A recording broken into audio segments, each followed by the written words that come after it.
Hello friend, welcome back to my YouTube channel. आज हम पढ़ेंगे चैप्टर 15 संसाधनों में सुधार, improvement in a food resources. तो चलो स्टार्ट करते हैं। हम सभी जानते हैं कि सभी जीवधारियों को भोजन की आवश्यकता होती है।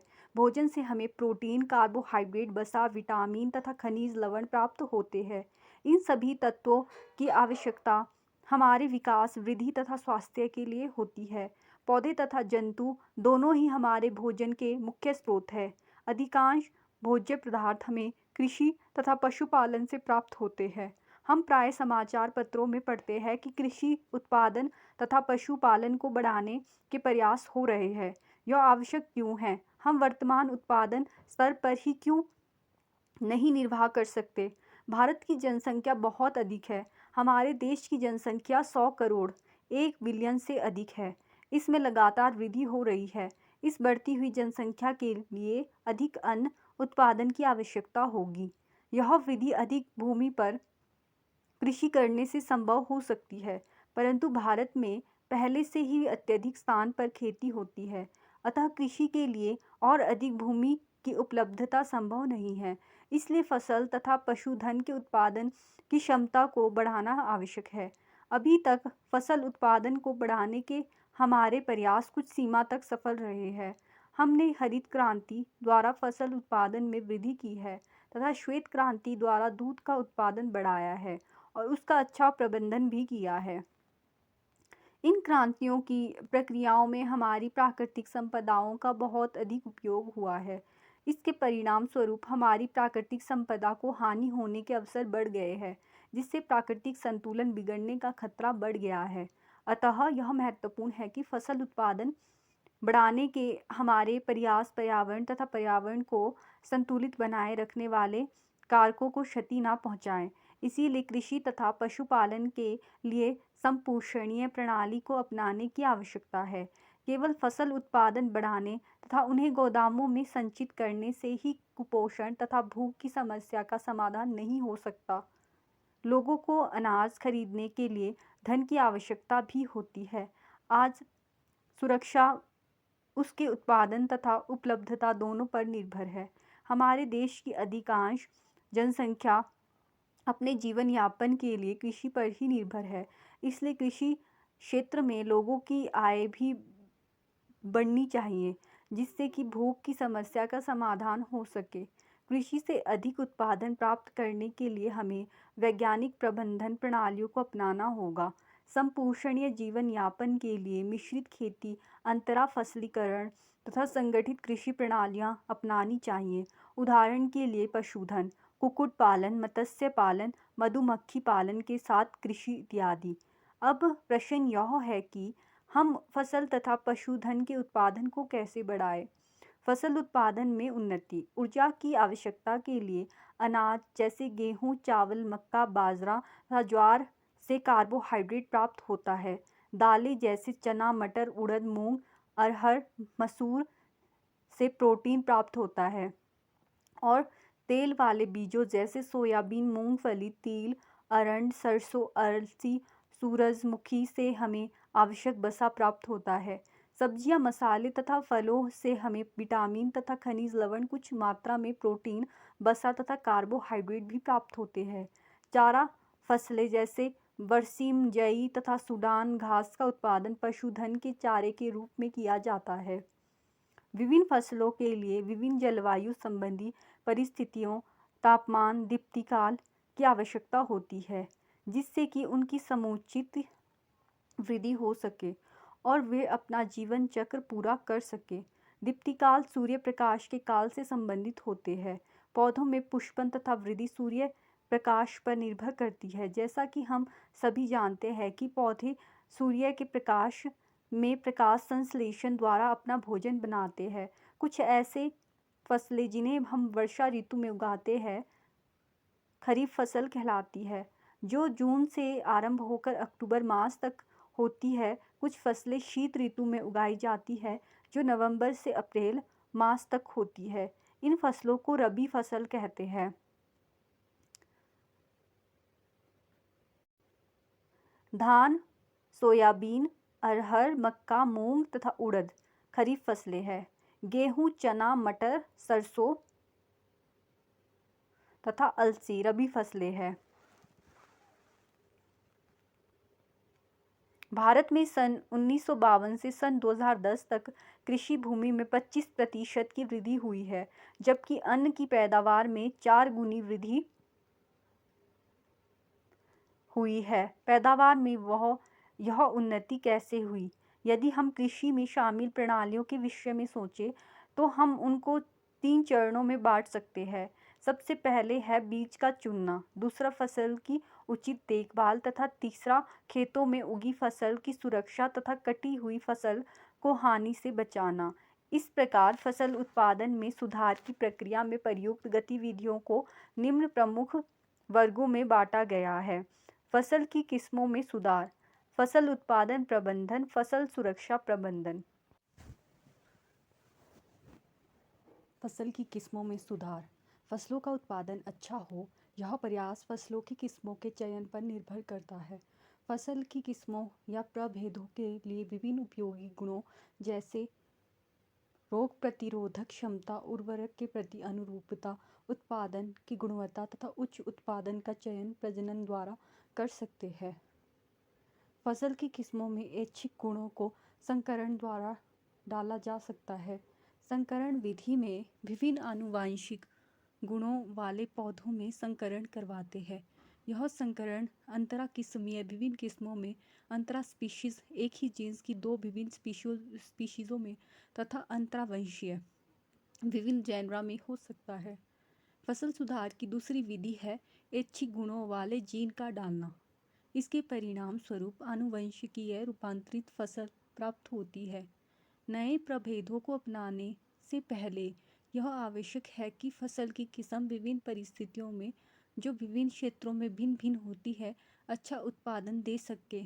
किसानों को अच्छी गुणवत्ता वाले विशेष बीज उपलब्ध होने चाहिए, अर्थात बीज उसी किस्म के होने चाहिए जो अनुकूल परिस्थिति में अंकुरित हो सके। कृषि प्रणालियों तथा फसल उत्पादन मौसम, मिट्टी की गुणवत्ता तथा पानी की उपलब्धता पर निर्भर करते हैं।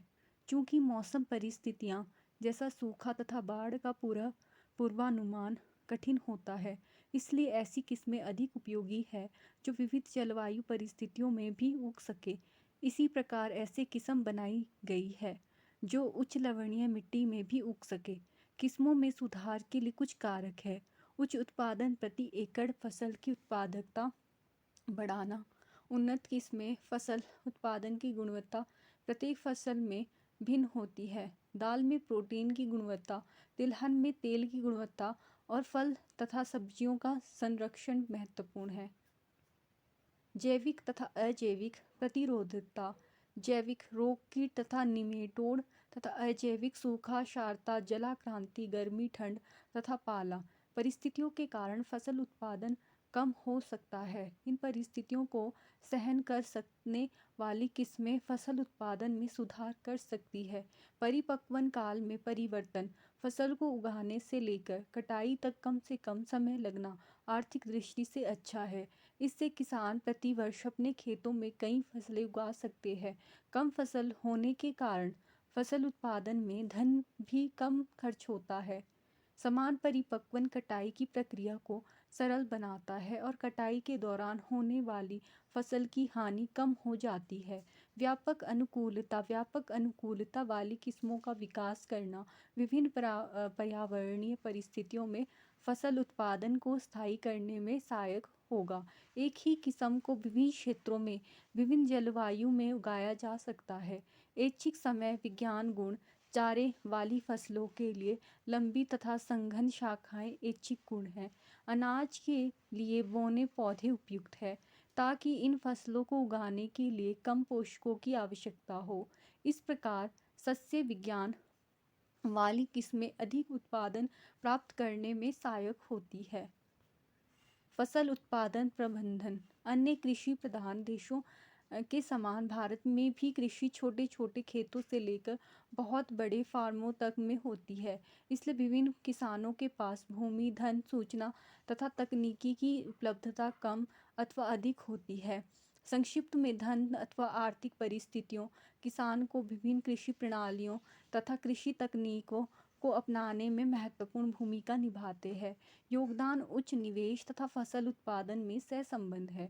इस प्रकार किसान की लागत क्षमता फसल तंत्र तथा उत्पादन प्रणालियों का निर्धारण करती है। इसलिए उत्पादन प्रणालियाँ भी विभिन्न स्तर की हो सकती है। बिना लागत उत्पादन, अल्प लागत उत्पादन तथा अधिक लागत उत्पादन प्रणालियाँ इनमें सम्मिलित है। पोषक प्रबंधन। जैसे हमें विकास, वृद्धि तथा स्वस्थ रहने के लिए भोजन की आवश्यकता होती है, वैसे ही पौधों को भी वृद्धि के लिए पोषक पदार्थों की आवश्यकता होती है। पौधों को पोषक पदार्थ हवा, पानी, मिट्टी से प्राप्त होता है। पौधों के लिए अनेक पोषक पदार्थ आवश्यक है। हवा से कार्बन तथा ऑक्सीजन, पानी से हाइड्रोजन तथा ऑक्सीजन एवं शेष अन्य पोषक पदार्थ मिट्टी से प्राप्त होते हैं। इन पोषकों में से कुछ अधिक मात्रा चाहिए, इसलिए इन्हें वृहद पोषक कहते हैं। शेष पोषकों की आवश्यकता कम मात्रा में होती है, इसलिए इन्हें सूक्ष्म पोषक कहते हैं। इन पोषकों की कमी के कारण पौधों की शारीरिक प्रक्रियाएं सहित जनन, वृद्धि तथा रोगों के प्रति प्रवृत्ति पर प्रभाव पड़ता है। अधिक उत्पादन प्राप्त करने के लिए मिट्टी में खाद तथा उर्वरक के रूप में इन पोषकों को मिलाना आवश्यक है। सारणी 15.1 हवा, पानी तथा मृदा से प्राप्त होने वाले पोषक स्रोत। हवा पोषक कार्बन और ऑक्सीजन। पानी पोषक हाइड्रोजन और ऑक्सीजन।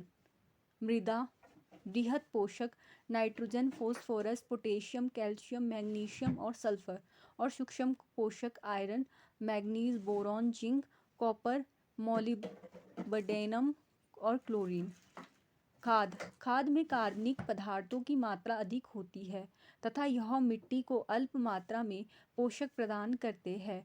खाद को जंतुओं के अपशिष्ट तथा पौधों के कचरे के अपघटन से तैयार किया जाता है। खाद मिट्टी को पोषकों तथा कार्बनिक पदार्थों से परिपूर्ण करती है और मिट्टी की उर्वरकता को बढ़ाती है। खाद में कार्बनिक पदार्थों की अधिक मात्रा को बढ़ाती है। खाद में कार्बनिक पदार्थों की अधिक मात्रा मिट्टी की संरचना में सुधार करती है। इसके कारण रेतीली मिट्टी में पानी को रखने की क्षमता बढ़ जाती है। चिकनी मिट्टी में कार्बनिक पदार्थों की अधिक मात्रा पानी को निकालने में सहायता करती है, जिससे पानी एकत्रित नहीं होता है। खाद के बनाने में हम जैविक कचरे का उपयोग करते हैं। इससे उर्वरकों के अत्यधिक उपयोग की आवश्यकता नहीं होगी तथा इस प्रकार से पर्यावरण संरक्षण में सहयोग मिलेगा। खाद बनाने की प्रक्रिया में विभिन्न जैव पदार्थ के उपयोगों के आधार पर खाद को निम्न वर्गों में विभाजित किया जाता है। एक, कंपोस्ट तथा वर्मी कंपोस्ट। कंपोस्टीकरण प्रक्रिया में कृषि अपशिष्ट पदार्थ जैसे पशुधन का मल मूत्र, गोबर आदि, सब्जी के छिलके एवं कचरा, जानवरों द्वारा परित्यक्त चारे, घरेलू कचरे, सीवरेज कचरे, फेंके हुए खरपतवार आदि को गड्ढों में विगलित करते हैं। कंपोस्ट में कार्बनिक पदार्थ तथा पोषक बहुत अधिक मात्रा में होते हैं। कंपोस्ट को केंचुओं द्वारा पौधों तथा जानवरों के अपशिष्ट पदार्थों के शीघ्र निरस्तीकरण की प्रक्रिया द्वारा बनाया जाता है। इसे वर्मी कंपोस्ट कहते हैं। हरी खाद फसल उगाने से पहले खेतों में कुछ पौधे जैसे पटसन, मूंग तथा गवार आदि उगा देते हैं और तत्पश्चात उन पर हल चलाकर खेत की मिट्टी में मिला दिया जाता है। ये पौधे हरी खाद में परिवर्तित हो जाते हैं, जो मिट्टी को नाइट्रोजन तथा फोस्फोरस से परिपूर्ण करने में सहायक होते हैं। उर्वरक व्यावसायिक रूप में तैयार पादप पोषक है। उर्वरक नाइट्रोजन, फोस्फोरस तथा पोटेशियम प्रदान करते हैं। इनके उपयोग से अच्छी कायिक वृद्धि, पत्तियां, शाखाएं तथा फूल होती है और स्वस्थ पौधों की प्राप्ति होती है। अधिक उत्पादन के लिए उर्वरक का उपयोग होता है, परंतु ये आर्थिक दृष्टि से महंगे पड़ते हैं। उर्वरक का उपयोग बड़े ध्यान से करना चाहिए और उसके सदुपयोग के लिए इसकी खुराक की उचित मात्रा, उचित समय तथा उर्वरक देने से पहले तथा उसके बाद की सावधानियों को अपनाना चाहिए। उदाहरण के लिए कभी कभी उर्वरक अधिक सिंचाई के कारण पानी में बह जाते हैं और पौधे उसका पूरा अवशोषण नहीं कर पाते हैं। उर्वरक की यह अधिक मात्रा जल प्रदूषण का कारण होती है। जैसा कि पहले पिछले अध्याय में पढ़ा है, उर्वरक का सतत प्रयोग मिट्टी की उर्वरकता को घटाता है, क्योंकि कार्बनिक पदार्थ की पुनः पूर्ति नहीं हो पाती है। इससे सूक्ष्म जीवों एवं भूमिगत जीवों का जीवन चक्र अवरुद्ध होता है। उर्वरकों के उपयोगों द्वारा फसलों का अधिक उत्पादन कम समय में प्राप्त हो सकता है, परंतु यह मृदा की उर्वरकता को कुछ समय पश्चात हानि पहुंचाते हैं, जबकि खाद के उपयोग के लाभ दीर्घावधि है। कार्बनिक खेती करने की वह पद्धति है जिसमें रासायनिक उर्वरक, पीड़कनाशी, शाकनाशी आदि का उपयोग बहुत कम या बिल्कुल नहीं होता है। इस पद्धति में अधिकाधिक कार्बनिक खाद, कृषि अपशिष्ट, पुआल तथा पशुधन पुनर्चक्रण, जैविक कारक जैसे नील हरी शैवाल का संवर्धन जैविक उर्वरक बनाने में उपयोग किया जाता है। नीम की पत्तियों तथा हल्दी का विशेष रूप से जैव कीटनाशकों के रूप में खाद संग्रहण में उपयोग किया जाता है। कुशल फसलीकरण पद्धति के लिए मिश्रित खेती, अंतर फसलीकरण तथा फसल चक्र जैसे कि नीचे अनुभाग 15.123 में वर्णित है आवश्यक है। ये फसल तंत्र कीट, पीड़क तथा खरपतवार को नियंत्रित करते हैं और पोषक तत्व भी प्रदान करते हैं। सिंचाई, भारत में अधिकांश खेती वर्षा पर आधारित है, अर्थात अधिकांश क्षेत्रों में फसल की उपज समय पर मानसून आने तथा वृद्धि काल में उचित वर्षा होने पर निर्भर करती है। इसलिए कम वर्षा होने पर फसल उत्पाद कम हो जाता है। फसल की वृद्धि काल में उचित समय पर सिंचाई करने से संभावित फसल उत्पाद में वृद्धि हो सकती है। इसलिए अधिकाधिक कृषि भूमि को सिंचित करने के लिए बहुत से उपाय किए जाते हैं। पानी की कमी अथवा वर्षा की अनियमितता के कारण सूखा होता है। वर्षा पर आधारित कृषि को सूखे से बहुत हानि होती है, विशेषतः उन क्षेत्रों में जहां पर किसान फसल उत्पादन में सिंचाई का उपयोग नहीं करते और केवल वर्षा पर ही निर्भर रहते हैं। हल्की मृदाओं में पानी को संचित रखने की क्षमता कम होती है, इसलिए जिन क्षेत्रों में हल्की मृदा होती है वहां पर सूखे के कारण फसलों की बहुत हानि होती है। वैज्ञानिकों ने कुछ फसलों की ऐसी किस्में तैयार कर ली है जो सूखे की स्थिति को सहन कर सकती है। भारत में अनेक पानी के स्रोत हैं और विभिन्न प्रकार की जलवायु है। इन परिस्थितियों में विभिन्न प्रकार की सिंचाई की विधियां पानी के स्रोत की उपलब्धता के आधार पर अपनाई जाती है। इन स्रोतों के कुछ उदाहरण कुएं, नहरें, नदियां तथा तालाब है। कुएं दो प्रकार के होते हैं, खुदे हुए कुएं और नलकूप। खुदे हुए कुएं द्वारा भूमिगत जल स्तरों में स्थित पानी को एकत्रित किया जाता है। नलकूप में पानी गहरे जल स्रोतों से निकाला जाता है। इन कुओं से सिंचाई के लिए पानी को पंप द्वारा निकाला जाता है। नहरें, यह सिंचाई का एक बहुत विस्तृत तथा व्यापक तंत्र है। इनमें पानी एक या अधिक जलाशयों तथा नदियों से आता है। मुख्य नहर से शाखाएं निकलती है जो विभाजित होकर खेतों में सिंचाई करती है। नदी जल उठाव प्रणाली, जिन क्षेत्रों में जलाशयों से कम पानी मिलने के कारण नहरों का बहाव अनियमित अथवा अपर्याप्त होता है, वहां जल उठाव प्रणाली अधिक उपयोगी रहती है। नदियों के किनारे स्थित खेतों में सिंचाई करने के लिए नदियों से सीधे ही पानी निकाला जाता है। तालाब, छोटे जलाशय जो छोटे क्षेत्रों में बहे हुए पानी का संग्रह करते हैं, तालाब का रूप ले लेते हैं। कृषि में पानी की उपलब्धि बढ़ाने के लिए आधुनिक विधियां जैसे वर्षा के पानी का संग्रहण तथा जल विभाजन का उचित प्रबंधन द्वारा उपयोग किया जाता है। इसके लिए छोटे बांध बनाने होते हैं जिससे कि भूमि के नीचे जल स्तर बढ़ जाए। ये छोटे बांध वर्षा के पानी को बहने से रोकते हैं तथा मृदा अपरदन को कम करते हैं। फसल पैटर्न, अधिक लाभ प्राप्त करने के लिए फसल उगाने की विभिन्न विधियों का उपयोग कर सकते हैं। मिश्रित फसल में दो या अथवा दो से अधिक फसलों को एक साथ ही एक खेत में उगाते हैं, जैसे कि गेहूँ प्लस चना अथवा गेहूँ प्लस सरसों तथा मूंगफली प्लस सूर्यमुखी। इससे हानि होने की संभावना कम हो जाती है, क्योंकि फसल के नष्ट हो जाने पर भी फसल उत्पादन की आशा बनी रहती है।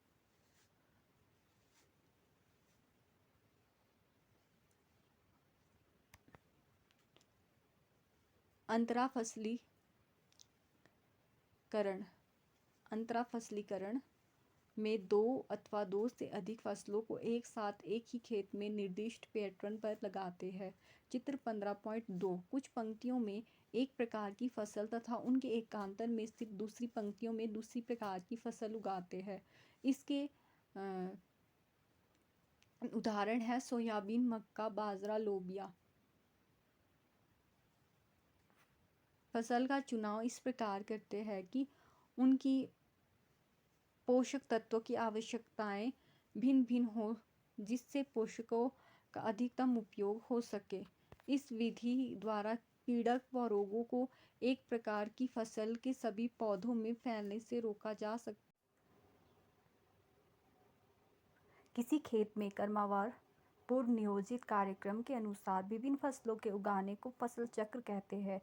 परिपक्वन काल के आधार पर विभिन्न फसल सम्मिश्रण के लिए फल चक्र अपनाया जाता है। एक कटाई के बाद कौन सी फसल उगानी चाहिए, यह नमी तथा सिंचाई की उपलब्धता पर निर्भर करता है। यदि फसल चक्र उचित ढंग से अपनाया जाए तो एक वर्ष में 2 या 3 फसलों से अच्छा उत्पादन किया जा सकता है। फसल सुरक्षा प्रबंधन खेतों में फसल खरपतवार, कीट, पीड़क तथा रोगों से प्रभावित होती है। यदि समय रहते खरपतवार तथा पीड़कों को नियंत्रित नहीं किया जाए तो वे फसलों को बहुत हानि पहुंचाते हैं। खरपतवार कृषि योग्य भूमि में अनावश्यक पौधे होते हैं, उदाहरणतः गोखरू, जेथियम, गाजर घास, पार्थेनियम व मोथा, साइरेनस रोटेडस। ये खरपतवार भोजन, स्थान तथा प्रकाश के लिए स्पर्धा करते हैं। खरपतवार पोषक तत्व भी लेते हैं, जिसमें फसलों की वृद्धि कम हो जाती है। इसलिए अच्छी पैदावार के लिए प्रारंभिक अवस्था में ही खरपतवार को खेतों में से निकाल देना चाहिए। प्रायः कीट पीड़क 3 प्रकार से पौधों पर आक्रमण करते हैं। नंबर 1, ये मूल, तने और पत्तियों को काट देते हैं। नंबर 2, ये पौधों के विभिन्न भागों से कोशिकीय रस चूस लेते हैं। नंबर 3, ये तने तथा फलों में छिद्र कर देते हैं। इस प्रकार ये फसल को खराब कर देते हैं और फसल उत्पादन कम हो जाता है।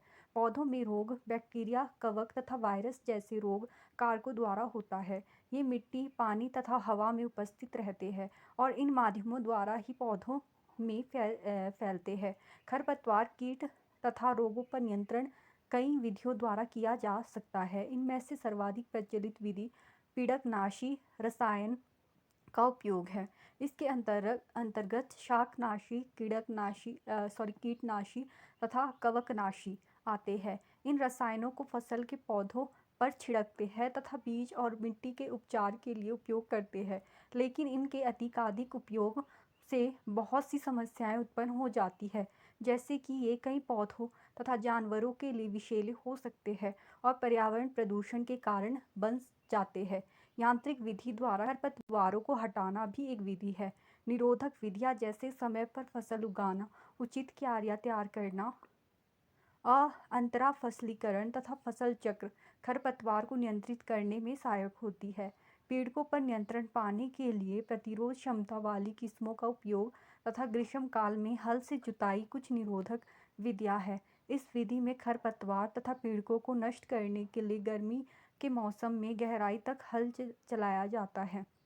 क्रियाकलाप 15.1 किसी पास के बगीचे अथवा खेत में जाएं और उसमें पाए जाने वाले खरपतवार, पुष्प या फसल की सूची बनाएं। इन पुष्प या फसलों पर अगर कोई कीट पीड़क लगा हो तो उसकी सूची भी बनाएं। अनाज का भंडारण कृषि उत्पादन के भंडार में बहुत हानि हो सकती है। इस हानि के जैविक कारक कीट, कृंतक, कवक, चिचंडी तथा जीवाणु हैं तथा इस हानि के अजैविक कारक भंडारण के स्थान पर उपयुक्त नमी व ताप का अभाव है। ये कारक उत्पाद की गुणवत्ता को खराब कर देते हैं वजन कम कर देते हैं तथा अंकुरण करने की क्षमता कम कर देते हैं, उत्पाद को बदरंग कर देते हैं। ये सब लक्षण बाजार में उत्पाद की कीमत को कम कर देते हैं। इन कारकों पर नियंत्रण पाने के लिए उचित उपचार और भंडारण का प्रबंधन होना चाहिए। निरोधक तथा नियंत्रण विधियों का उपयोग भंडारण करने से पहले किया जाता है। इन विधियों के भंडारण से पहले उत्पाद की नियंत्रित सफाई को अच्छी तरह सुखाना, पहले सूर्य के प्रकाश में और फिर छाया में, तथा धूमक का उपयोग जिससे कि पीड़क मर जाए सम्मिलित है। क्रियाकलाप 15.2 अनाज या दालों के दानों या बीजों को एकत्रित करें तथा इनकी बुवाई और फसल काटने के मौसम की जानकारी भी एकत्रित करें। पशुपालन, पशुधन के प्रबंधन को पशुपालन कहते हैं। इसके अंतर्गत बहुत से कार्य जैसे भोजन देना, प्रजनन तथा रोगों पर नियंत्रण करना आता है। जनसंख्या वृद्धि तथा रहन सहन के स्तर में वृद्धि के कारण अंडों, दूध तथा मांस की खपत में बढ़ रही पशुधन के मानवीय व्यवहार के प्रति जागरूकता होने के कारण पशुधन खेती में बहुत नई परेशानियां भी आ गई है। इसलिए पशुधन उत्पादन बढ़ाने व उसमें सुधार की आवश्यकता है। पशु कृषि, पशुपालन के दो उद्देश्य है: दूध देने वाले तथा कृषि कार्य, हल चलाना, सिंचाई तथा बोझा ढोना के लिए पशुओं को पालना। भारतीय पालतू पशुओं की दो मुख्य स्पीशीज है: गाय बॉस इंडिकस और भैंस बॉस बुवेलिस है भैंस। फिर है दूध देने वाले मादाओं को दुधारू पशु कहते हैं। दूध उत्पादन पशु के दुग्ध स्रवण के काल पर कुछ सीमा तक निर्भर करता है, जिसका अर्थ है कि बच्चे के जन्म पश्चात दूध उत्पादन का समय काल। इस प्रकार दूध उत्पादन दुग्ध स्रवण काल को बढ़ाने से बढ़ सकता है। लंबे समय तक दुग्ध स्रवण काल के लिए विदेशी नस्लों जैसे जर्सी, ब्राउन स्विस का चुनाव करते हैं। देसी नस्लों है जैसे रेड सिंधी, साहिवाल, जैसे चित्र 15.3 में दिखाया गया है, में रोग प्रतिरोधक क्षमता बहुत अधिक होती है। यदि इन दोनों नस्लों में संकरण करवाया जाए तो एक ऐसी संतति प्राप्त होगी जिसमें दोनों ऐच्छिक गुण, रोग प्रतिरोधक क्षमता व लंबा दुग्ध स्रवण काल होगा। क्रियाकलाप 15.3 पशुधन फार्म पर जाए और निम्नलिखित की ओर ध्यान दे। पशुओं की संख्या तथा विभिन्न प्रकार की नस्लों की संख्या। विभिन्न नस्लों से प्रतिदिन प्राप्त दूध उत्पादन की मात्रा। मानवीय व्यवहार आधारित पशुपालन में पशुओं के स्वास्थ्य तथा स्वस्थ दूध उत्पादन के लिए गाय तथा भैंस के शरीर की उचित सफाई तथा आवास की आवश्यकता होती है।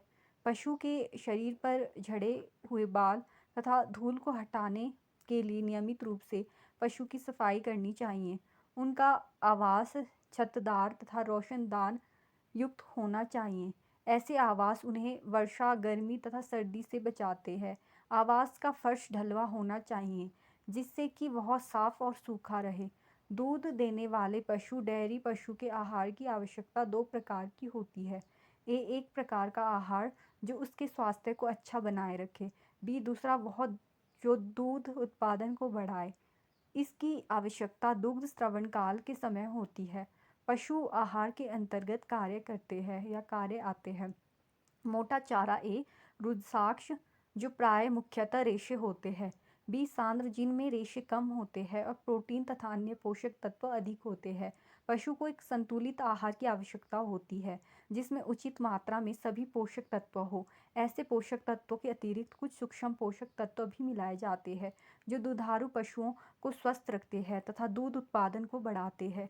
पशु अनेक प्रकार के रोगों से ग्रसित हो सकते हैं जिनके कारण उनकी दूध उत्पादन क्षमता में कमी अथवा उनकी मृत्यु भी हो सकती है। एक स्वस्थ पशु नियमित रूप से खाता है और ठीक ढंग से बैठता वह उठता है। पशु के बाह्य परजीवी और अंतः परजीवी दोनों ही होते हैं। बाह्य परजीवी त्वचा पर रहते हैं जिनसे पशु को त्वचा रोग हो सकते हैं। अंतः परजीवी जैसे कीड़े, आमाशय तथा आंत को और पर्णकृमि, फलूक, यकृत को प्रभावित करते हैं। संक्रामक रोग बैक्टीरिया तथा वायरस के कारण होते हैं।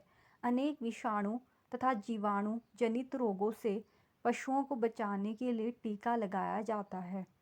कुक्कुट मुर्गी पालन। अंडे व कुक्कुट मांस के उत्पादन को बढ़ाने के लिए मुर्गी पालन किया जाता है। इसलिए कुक्कुट पालन में उन्नत मुर्गी की नस्लें विकसित की जाती है। अंडों के लिए अंडे देने वाले लेयर मुर्गी पालन किया जाता है तथा मांस के लिए बॉयलर को पाला जाता है। निम्नलिखित गुणों के लिए नई नई किस्में विकसित की जाती है। नई किस्में बनाने के लिए देशी जैसे एसील तथा विदेशी लेगहॉर्न नस्लों का संकरण कराया जाता है। 1. चूजों की संख्या तथा गुणवत्ता। 2. छोटे कद के बॉयलर माता पिता द्वारा चूजों के व्यावसायिक उत्पादन हेतु। 3. गर्मी अनुकूलन क्षमता, उच्च तापमान को सहने की क्षमता। 4. देखभाल में कम खर्च की आवश्यकता। 5. अंडे देने वाले तथा ऐसी क्षमता वाले पक्षी जो कृषि के उत्पाद एग्रीकल्चर बाय प्रोडक्ट से प्राप्त सस्ते रेशेदार आहार का उपभोग कर सके। अंडों तथा बॉयलर का उत्पादन। बॉयलर चूजों को अच्छी वृद्धि दर तथा अच्छी आहार दक्षता के लिए विटामिन से प्रचुर आहार मिलता है। उनकी मृत्यु दर कम रखने और उनके पंख तथा मांस की गुणवत्ता बनाए रखने के लिए सावधानी बरती जाती है।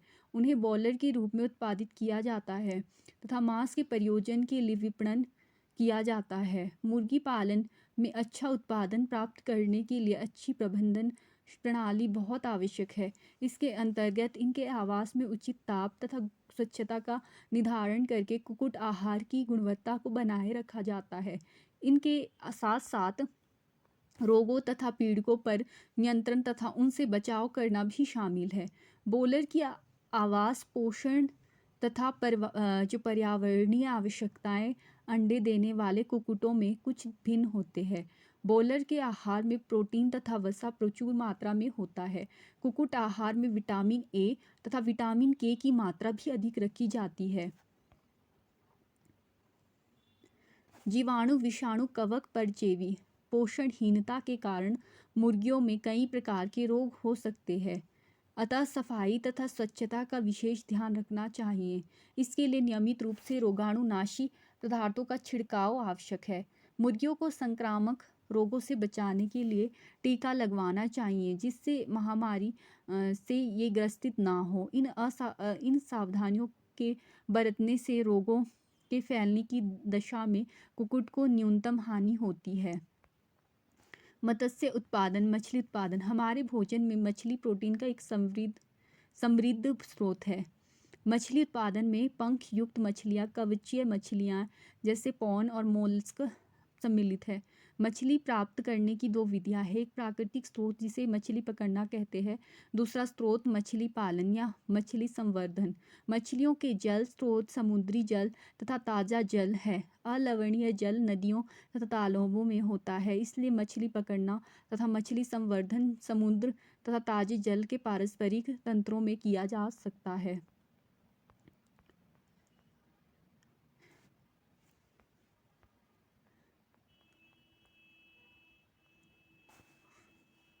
एक समुद्री मत्स्यिकी। भारत का समुद्री मछली संसाधन क्षेत्र 7,500 किलोमीटर समुद्री तट तथा इसके अतिरिक्त समुद्र की गहराई तक है। सर्वाधिक प्रचलित समुद्री मछलियाँ प्रॉम्फ्रेट, मैकल, टूना, सार्डाइन, बॉम्बे टक है। समुद्री मछली पकड़ने के लिए विभिन्न प्रकार के जालों का उपयोग मछली पकड़ने वाले नावों में किया जाता है। सैटेलाइट तथा प्रतिध्वनि गंभीर तापमापी से खुले समुद्र में मछलियों के बड़े समूह का पता लगाया जा सकता है तथा इन सूचनाओं का उपयोग कर मछली का उत्पादन बढ़ाया जा सकता है। कुछ आर्थिक महत्व वाली समुद्री मछलियों का समुद्री जल में संवर्धन भी किया जाता है। इनमें प्रमुख है मुलेट, भेटकी तथा पर्ल स्पॉट पंख युक्त मछलियाँ। कवचीय मछलियाँ जैसे झींगा, मसल्स, ऑयस्टर एवं साथ ही समुद्री खरपतवार ऑयस्टर का संवर्धन मोतियों को प्राप्त करने के लिए भी किया जाता है। भविष्य में समुद्री मछलियों का भंडारण स्टॉक कम होने की अवस्था में इन मछलियों की पूर्ति संवर्धन के द्वारा हो सकती है। इस प्रणाली को समुद्री संवर्धन मैरीकल्चर कहते हैं। अतः स्थलीय मत्स्यिकी ताज़ा जल के स्रोत नाले, तालाब, पोखर एवं नदियाँ है। खारे जल के संसाधन तथा समुद्री जल तथा ताज़ा जल मिश्रित होते हैं, जैसे कि नदी मुख, एस्चुरी तथा लैगून भी महत्वपूर्ण मत्स्य भंडारण है। जब मछलियों का प्रग्रहण अतः स्थली वाले स्रोतों पर किया जाता है तो उत्पादन अधिक नहीं होता। इन स्रोतों से अधिकांश मछली उत्पादन जल संवर्धन द्वारा ही होता है। मछली संवर्धन कभी कभी धान की फसल के साथ भी किया जाता है। अधिक मछली संवर्धन मिश्रित मछली संवर्धन तंत्र से किया जा सकता है। इस प्रक्रिया में देशी तथा आयातित प्रकार की मछलियों का प्रयोग किया जाता है। ऐसे तंत्र में एक ही तालाब में 5 अथवा 6 मछलियों की स्पीशीज का प्रयोग किया जाता है। इनमें ऐसी मछलियों को चुना जाता है जिनमें आहार के लिए प्रतिस्पर्धा ना हो तथा उनके आहार भिन्न भिन्न हो। इसके परिणाम स्वरूप तालाब के प्रत्येक भाग में उपलब्ध आहार का प्रयोग हो जाता है। जैसे कटला मछली जल की सतह से अपना भोजन लेती है। रोहू मछली तालाब के मध्य क्षेत्र से अपना भोजन लेती है। भृगुल और कॉमन कॉर्प तालाब की तली से भोजन लेती है। ग्रॉस कॉर्प खरपतवार खाती है। इस प्रकार ये सभी मछलियाँ साथ साथ रहते हुए भी बिना स्पर्धा के अपना अपना आहार लेती है। इससे तालाब से मछली के उत्पादन में वृद्धि होती है। मिश्रित मछली संवर्धन में एक समस्या यह है कि इनमें से कई मछलियाँ केवल वर्षा ऋतु में ही जनन करती है। यहाँ तक कि यदि मत्स्य डिम्ब देशी नस्ल से किया जाए तो अन्य स्पीशीज के डिम्बों के साथ मिल सकते हैं। अतः मछली संवर्धन के लिए अच्छी गुणवत्ता वाले डिम्बों का उपलब्ध न होना एक गंभीर समस्या है। इस समस्या के समाधान के लिए ऐसी विधियाँ खोजी जा रही है कि तालाब में इन मछलियों का संवर्धन हार्मोन के उपयोग द्वारा किया जा सके। इनसे ऐच्छिक मात्रा में शुद्ध मछली के डिम्ब प्राप्त होते हैं। क्रियाकलाप 15.5 मछलियों के जनन काल में मछली फॉर्म में जाओ और निम्नलिखित का अवलोकन करो। तालाब में मछलियों की विभिन्न किस्में, तालाब के प्रकार, फॉर्म में प्रयुक्त आहार में शामिल तत्व ज्ञात करो कि फॉर्म की मछली उत्पादन की क्षमता क्या है। मधुमक्खी पालन। मधु या शहद का सर्वत्र उपयोग होता है, अतः इनके लिए मधुमक्खी पालन का उद्यम एक कृषि उद्योग बन गया है। चूँकि मधुमक्खी पालन में पूंजी निवेश कम होता है, इसलिए किसान इसे धनार्जन का अतिरिक्त साधन मानते हैं। शहद के अतिरिक्त मधुमक्खी के छत्ते मोम के बहुत अच्छे स्रोत हैं। मोम का उपयोग औषधि तैयार करने में किया जाता है। व्यावसायिक स्तर पर मधु उत्पादन के लिए देशी किस्म की मक्खी एपिस सेरेना इंडिका, सामान्य भारतीय मक्खी एपिस डोरसेटा, एक शेल मक्खी एपिस फ्लोरी लिटिल मक्खी का प्रयोग करते हैं। एक इटली मक्खी एपिस मेलिफेरा का उपयोग मधु के उत्पादन को बढ़ाने के लिए किया जाता है। अतः व्यावसायिक मधु उत्पादन में इस मक्खी का प्राय उपयोग किया जाता है।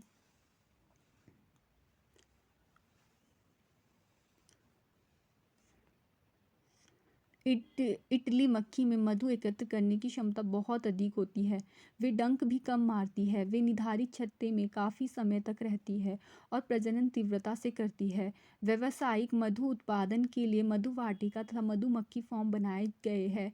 मधु की कीमत अथवा गुणवत्ता मधुमक्खियों के चारागाह अर्थात उनको मधु एकत्र करने के लिए उपलब्ध फूलों पर निर्भर करती है। मधुमक्खियाँ फूलों से मकरंद तथा पराग एकत्र करती है।